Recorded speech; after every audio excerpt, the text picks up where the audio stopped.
consumers too, right? We don't want to drive those things. How do you pull a trailer with 4 snowmobiles on it up to Traverse City when it's 5 degrees below zero in an EV? You can't do it. But Kamala Harris thinks she knows better than the experts in Detroit. She wants no more combustion engines, internal combustion engines, produced by 2035. Because she's smarter than the engineers at General Motors, right? So President Trump gets it. Every time we met, we started talking backstage, and he would ask me questions. I'd give him feedback. We'd talk back and forth, and it became kind of a regular thing. So I got in the habit of coming up here and kind of giving him updates on how things are going in the auto industry. I was holding a rally every week outside of a different auto plant in the Detroit area, with a lot of these guys behind me. And we were talking to auto workers all summer long for 4 or 5 months. And I would ask them, I'd do my own poll, what's it like inside? Are they voting for Trump? How's our support? I'd say, do we have majority in there? They'd say, majority? You got 65 or 70%. We're not voting for Joe Biden and then Kamala Harris. So don't believe anything you read in the newspaper. Don't believe anything you see Sean Fain talking about. The auto workers, UAW members, are voting for Donald Trump for president. Okay. That's the good news. That's the good news. But now I got some bad news for you, and this is going to really tick you off and motivate you to get your friends out to vote. Yesterday, Ford Motor Company sent out notices to all their workers at the Dearborn Ford pickup truck, the Lightning, 100% electric vehicle. They laid everybody off till next year. All right? So those people, through the holidays, Thanksgiving, Christmas, New Year's, are unemployed. We don't know when they're coming back, but it won't be at least until next year. So I don't know if you saw that news. Now I got some other news that the people in the back there don't like to talk about, but I'm going to pass it on. Now this is big news. Because I've been getting called up on stage and I talk to President Trump on a regular basis, 3 vice presidents at Stellantis reached out to me through a friend of mine who's very tied in with the auto industry, and they wanted to give President Trump some bad news about what Stellantis has planned for next year. But they would only do it on the condition of 100% complete anonymity, because they would be fired and lose their jobs if it came out that they had leaked this information because they had signed non-disclosure agreements. Now, these are not people on the assembly line. These are not high-low drivers like I was. The one gentleman that, the lead of these 3, is a vice president of manufacturing. Now, he recently retired, but they told me, and they sent me all the data and information to back it up, and I've gotten it to the proper people that can vet it, check it out, corroborate it, and make sure it's all legit and accurate. But they told me that the expansions, quote-unquote expansions to the plants in Mexico that Stellantis is currently working on to handle additional capacity, those are going to be the only capacity when they get up and running, because they're going to move all their American production south of the border to Mexico. Now remember, Stellantis is not an American company. You know, Chrysler's been used and abused like a stepchild. They were bought by Mercedes. They were bought by Fiat. Now they're owned by a French company. So they don't care about you. They don't care about our jobs. You've heard all the speakers up here today.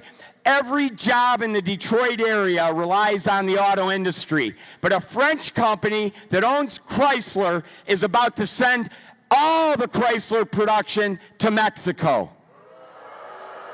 There's only one way to stop this. There's only one person who will stop it. His name is Donald J. Trump.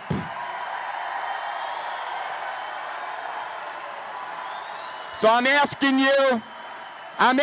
you, when you leave here today, you got 2 days, Saturday and Sunday, to get every single person in your contact list out to vote. Not Tuesday. Get them to vote tomorrow and Sunday. Okay? Tell them, do not wait till Tuesday. They got to do it over the weekend. One phone call and they'll know where they got to go. But you got to get them out. And then when they vote, then they can get everybody on their contact list out to vote. We got to make it too big to rig. Let's elect Donald J. Trump, the 47th President of the United States.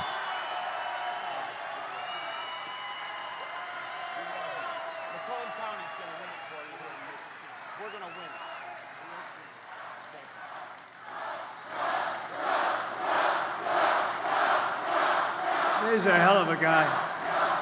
That guy. Thank you. So he's something. He loves the country. He loves your state. Tell Solantis, I think I'll send him back. He's quite good at delivering a message. Tell Solantis that if they plan on moving, we're going to charge them a 100% tariff on every car they put in, and they won't move. You know who said they're going to move? A company I buy a lot of stuff from them, a lot. Great company, John Deere, going to move big sections of their company from Iowa, I believe they said, to Mexico. And I told them, and I did it in writing, I said that if you do it, beware, because I'm going to charge you about 100% tariff on everything you make to put back. So if you're going to move from Iowa, and if you're going to move from Iowa to Mexico, and then you think you're going to make it in Mexico and sell it over here and sell it at that cost, not going to happen. We're going to do a 100% tariff. They announced, I believe, that they're no longer making the move, didn't they? I think that's what I heard. Somebody told me the other day that they announced that they're not making the move. Why would they make the move? It'll cost them much more to make the product over there when we do this. In other words, we're going to use that. Look, the most beautiful word in the dictionary to me is tariff. I think it's the most beautiful word. It's going to make our country rich. And these stupid people, look, politicians, there's only two reasons why they wouldn't want to use tariffs. They're stupid or they're corrupt. There's no third reason. They're either stupid or they're corrupt. I just stopped the largest plant in the entire world, which would destroy your state. I think this plant made more than all of Detroit put together. You know, it's a big, and I just stopped it, and I'm not even president yet, okay? Think of what I could do when I'm president. But I have to find out. But I'm telling you, I told John Deere, we told them very strongly. We said, look, you're going to move out of Iowa. We're putting about 100% tariff on anything you make. There was a different kind of a plant. There was parts and this and that. I said, if you're going to do that, we're putting in a tariff. And that was it. I sort of went on to other things, like how to get elected very easily. And I heard 2 days ago that they're not going to build the plants here. So it's pretty good, right? It's pretty good. But you're a hell of a guy, I tell you. He's a friend of mine. I'll make interest on car loans. So here's the thing I thought of, and it's funny, it's not that complicated. It's going to do tremendous good for your area, because here's what I'm doing. I thought of this idea, and then I expanded. You know, a lot of times you have an idea, and then you expand. I was always good financially, and I was always very good on construction. In this case, construction doesn't matter. It's finance that matters. And people call me up. It doesn't sound complicated. They say, from Wall Street, 182 IQ guys, brilliant guys. Where the hell did you ever come up with that idea? Like, as an example, no tax on tips. I did that. Everyone went crazy. Nobody ever heard of it before, right? No, it's true. And then that dumb woman, very dumb woman, that low IQ individual, like 2 months later, stood up. Today, I'd like to announce that we're not going to have tax on tips.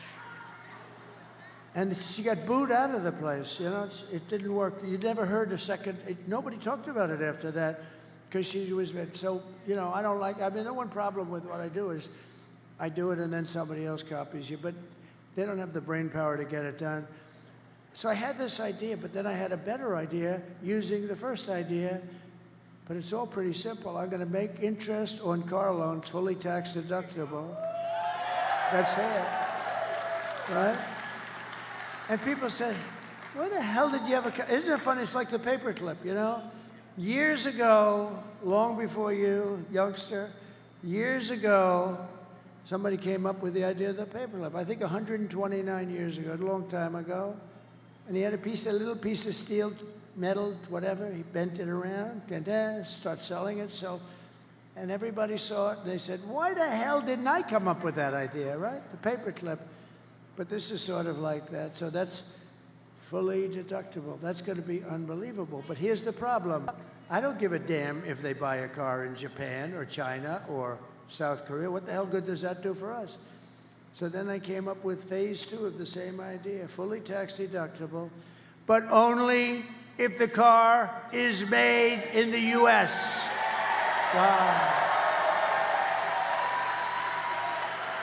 And I announced it last week up here. I've been up here a lot because we have to win Michigan. We win Michigan. We win Michigan. We win the whole ball of wax because, and we got to bring John James and all of these great guys with us. We got to bring them with us. But I got calls. So here it is. Number one, the deductibility. They said, wow, what a great idea.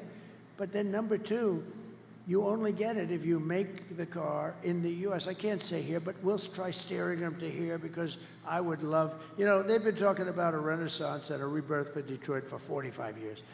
And I got into some heat because I said, they've been talking about it for 45 years, and if it's okay with you, it hasn't exactly happened, okay? You know, I'd like to say it did, but it hasn't. And if I did, you'd hit me on that one too. But it can happen. And I'd love to steer it right over to here where it all began because it's very sad. It's very sad what's happened. But think of it. You're going to have deductibility of interest. That's a big deal. You're going to be roaring, but I didn't want it to go to China, Japan, South Korea, or any one of 10 other countries. So I came up with phase 2, and I said, but only if the car is built in the United States of America. Otherwise, you don't get it. How good is it? You know what?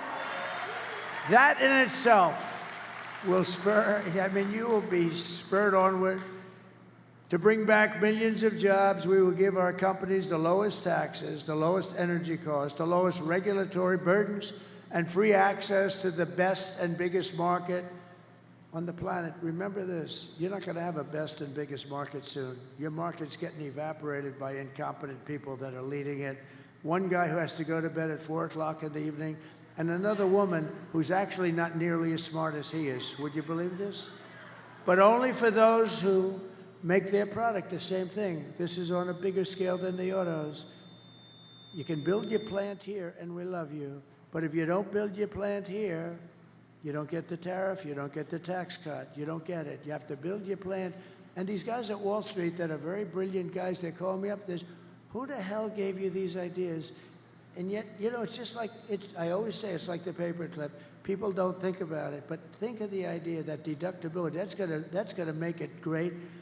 Vote for Trump and you will see a mass exodus of manufacturing jobs from Mexico to Michigan, from Shanghai to Sterling Heights, and from Beijing to Detroit. Finally, Detroit will benefit, all right? And it's easy. And you know what her economic plan is? She doesn't have one. She doesn't have one. She wants to tax companies. You know what happens when you tax them? They leave. A lot of these big companies, you know, they're run by they live in Switzerland, they have very glamorous lives. They have the life that I could have had if I decided not to do this, actually. Somebody said to me, are you glad you did it? I said, absolutely, but I could have been on the best beaches in the world. I own the best beaches in the world. I could have had such fun. I could have been at the Great Turnberry in Scotland. I could have been anywhere I wanted to be. I could have had those waves smacking me in the face. I could have said, that white, beautiful white skin that I have would be nice and tan. I got the whitest skin because I never have time to go out in the sun, but I have that beautiful white, and you know what? It could have been beautiful, tan, beautiful. But you know what? If I had the choice, I wouldn't even think about it. I would do exactly what I've done because we're going to make America great again. We're going to make America great again, greater than ever before. It's true. We're going to pass the Trump Reciprocal Trade Act also. That was very simple. Reciprocal trade, meaning if China or any other country, I don't want to pick on China because the European Union is almost as bad as China. They don't accept your cars. They don't accept your farm products, but they send their farm products here, and they send their cars here by the millions and millions. So if China or any other country charges 100 or 200% tax, then we will charge them 100 or 200% tax in return. It's called an eye for an eye, and it'll all stop. I will never apologize for defending America. I will protect our workers. I will protect our jobs. I will protect our borders. I will protect our families. And I will protect the birthright of our children to live in the richest and most powerful nation on the face of the earth again. And as we rescue our economy, I will also restore our borders, because I think it's your biggest problem. I think, inflation is terrible. It's a country buster. The economy is horrible. You saw the numbers, and I hope the fake news is going to write those numbers. There's a lot of fake news back there, but I hope you'll be lucky if one guy writes it. It'll be the local Detroit newspaper or something. They don't write those numbers because they want to try and get her elected. Why? I don't know. That's the biggest thing I can't understand. Why the hell would you want her? She's horrible. But over the past 4 years, Kamala has orchestrated the most egregious betrayal that any leader in American history has ever inflicted upon its people.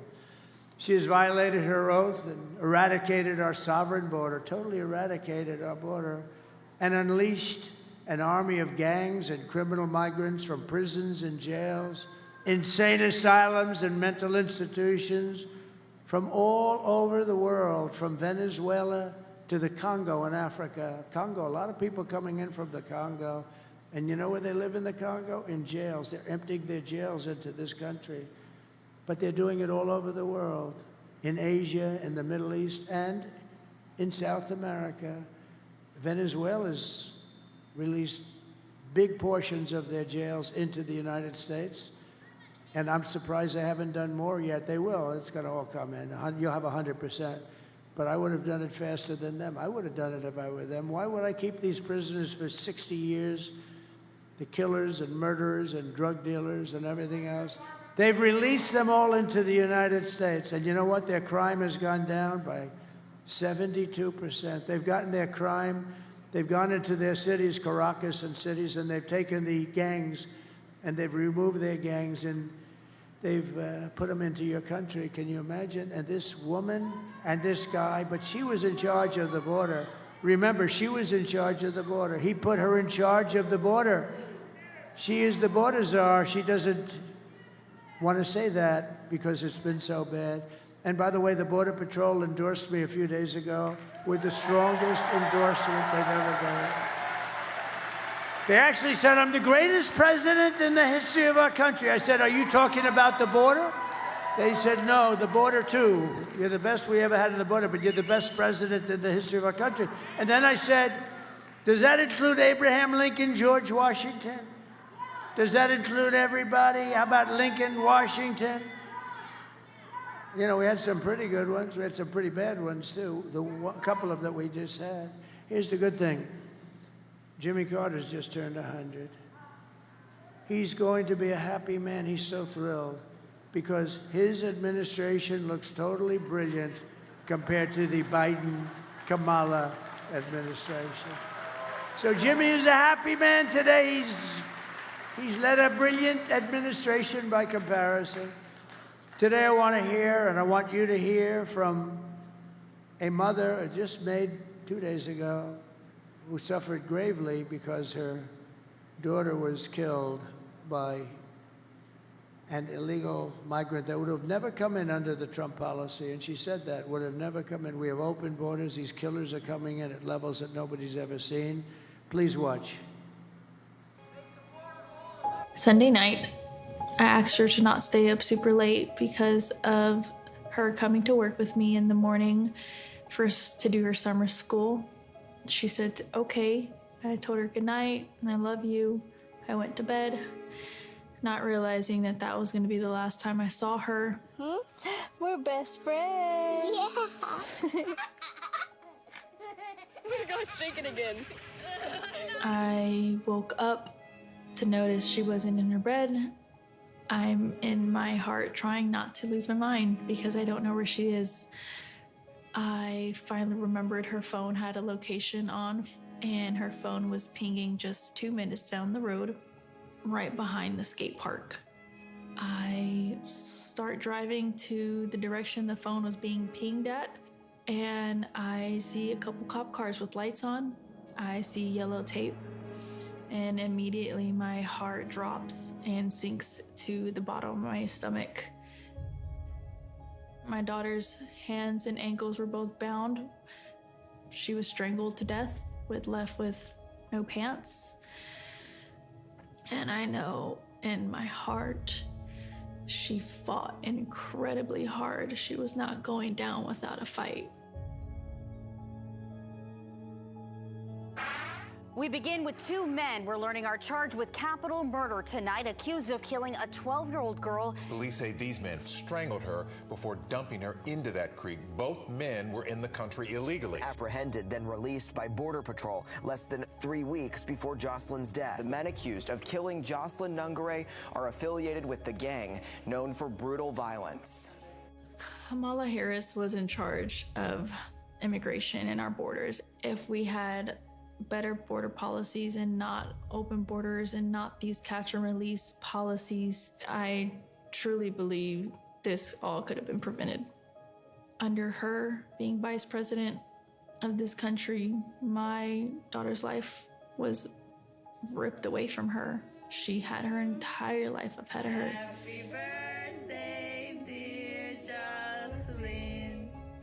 My daughter is 6 feet in the ground based off of policies that she allowed to keep. Kamala Harris did have one job, and she not only failed, not me, she failed my daughter, she failed Jocelyn. You know, she was only 12. President Trump reached out, gave me his sincerest condolences as not a former president, but just as a father, someone who cares. I believe Donald Trump needs to be back in office. I can at least know that my next child will be safe in this country.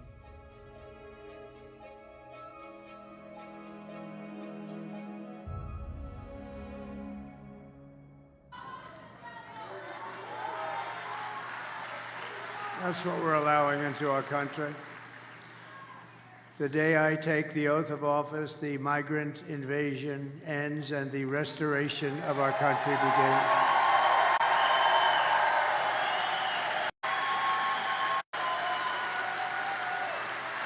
And the savages charged with brutalizing and murdering precious Jocelyn are members of the same vicious Venezuelan prison gang, Tren de Aragua, that is taking over apartment complexes and unleashing a violent killing spree all over America.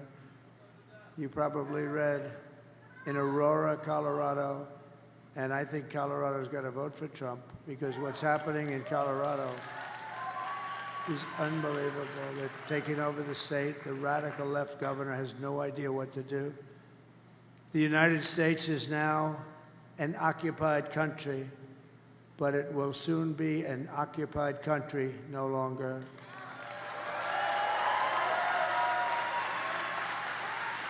November 5th, 2024, Election Day, will be Liberation Day in America. It'll be Liberation Day, 4 days.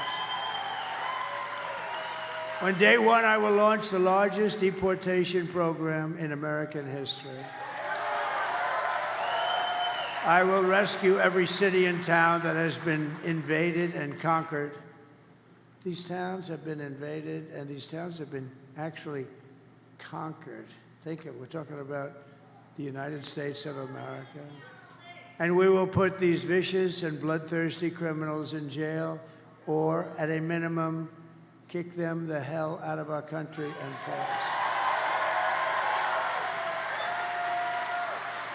to expedite removals of Trende, Aragua, and other savage gangs like MS-13, I will invoke the Alien Enemies Act of 1798. Very tough one. To target and dismantle every migrant criminal network operating on American soil. And if they come back into our country, it's an automatic 10 years in jail with no possibility of parole. And I'm hereby calling, today I am calling for the death penalty for any migrant that kills an American citizen or a law enforcement officer.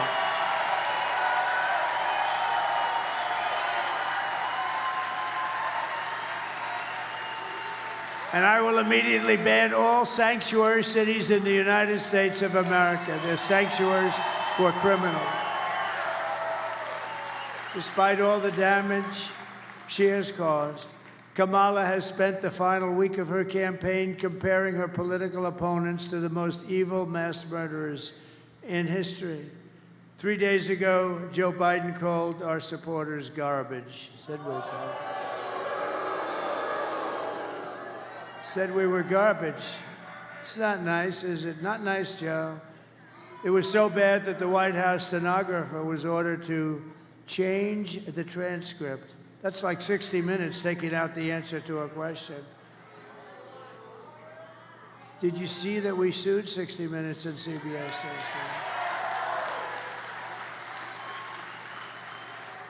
But the stenographers who were honest and they reported it, they were told to not put down what he said, put down a different answer. They couldn't do it because it's fraud. That's not what they heard. My response to Joe and Kamala is simple. You can't lead America if you don't love Americans. You can't. And you can't be president if you hate the American people. Kamala's closing message to America is that she hates you. You know, there's got to be something there. I think she does. I do believe, you know, don't forget, she's from San Francisco. She's a Marxist, or as you would say, a communist from San Francisco. She destroyed the greatest city in the country, probably, you know. It's probably the best city in the country was. My closing message is that I love America, and I'm inviting you to join us in building an extraordinary future for our nation.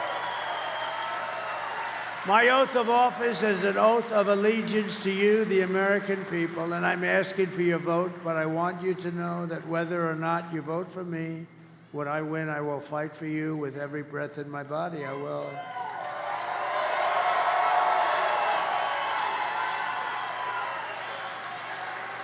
What we have built is the biggest, broadest, most incredible coalition and the greatest political movement in American history. My God, it's the best movement, the biggest movement in the history of our country.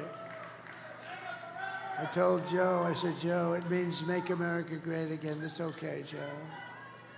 We're seeing historic levels of support among blacks, Hispanics, and Asians, Jews, Catholics, evangelicals, and Mormons. They're all joining our cause in larger numbers than ever before. And now the most amazing thing is happening. We're also winning overwhelming support from your Muslim community right here in Michigan. Muslim and Arab right here in Michigan. That's something. That's progress. And I just came from an incredible meeting with the Lebanese community in Dearborn. Last week I was honored to be endorsed by a group of some of the most important imams and Muslim leaders in your state. And I'm also grateful to the mayors of Dearborn Heights. Bill Brazzi, Bill Brazzi, where's Bill? Hello, Bill. Thank you very much for being here. Thank you. And the mayor of Hamtramck, Dr. Amir Galeb. Doctor, thank you very much, Mr. Mayor. They're great people. Many Muslim and Arab Americans are friends and family living in the Middle East, and Kamala is campaigning with warmongers like Liz Cheney. How do you think that is? They want to get the Arab American vote. They want to get the Muslim votes. So she picks Liz Cheney, whose father virtually destroyed the Middle East, right? I don't think it's working out too well. You know, it's interesting. If you give, Liz Cheney, she talks big, oh, I want war. She always wants war. Every time I was with her in the White House, we should attack this nation, that nation, nations that people never even heard of, we should attack. She's a big tough guy, she's a big tough one. She's a tough one. But if you gave Liz Cheney a gun and put her into battle facing the other side with